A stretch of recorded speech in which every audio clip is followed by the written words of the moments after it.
I pledge allegiance to the flag of the United States of America and to the republic for which it stands, one nation, under God, indivisible, with liberty and justice for all. Hello and welcome to Falcon TV. It's Thursday, March 21st, 2024. I'm Steven along with the rest of the FTV crew. Oakcrest High School, sit back and enjoy your ride. By the nicking of my thumb, something dark this way comes. On April 8th, something shady will be happening. We will have more soon. If you're interested in going abroad, the next week, Mrs. Kramer will be having a final call, interest, and enrollment meeting on Wednesday, March 27th at 6:30 p.m. This is for students and parents looking for information about the summer of 2025 tour of Rome, Athens, and the Greek Isles. Only a few slots are remaining and prices will increase after April 1st. This is the last chance for students to enroll on this 2025 tour.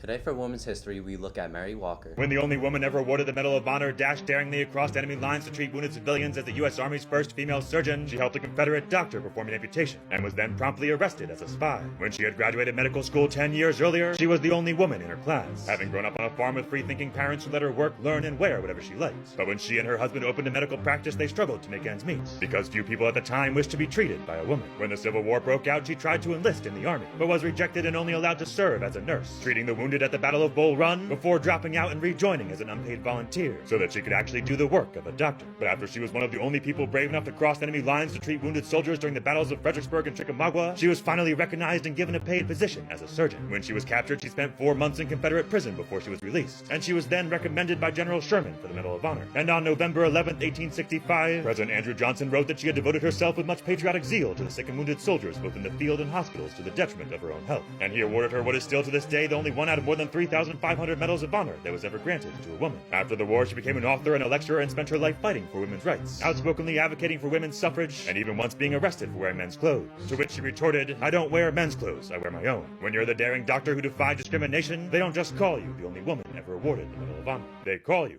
Mary Walker. The newest members of the National Honor Society will be inducted tonight at 6 p.m. in the auditorium. All are welcome to come. Jack and Gunnar went out to ask the spring coaches what their teams and season are looking like as spring sports kick off. I'm here with Mr. Rock, and what sports do you coach in the spring? I'm the assistant girls lacrosse coach. And what are your expectations for this spring? We got an influx. We got a lot of new freshmen, so I'm looking forward to a bigger team, a lot more victories, and a lot of fun for the season. Thank you. Thank you. That's all for today, so for me and everyone here, have a great day.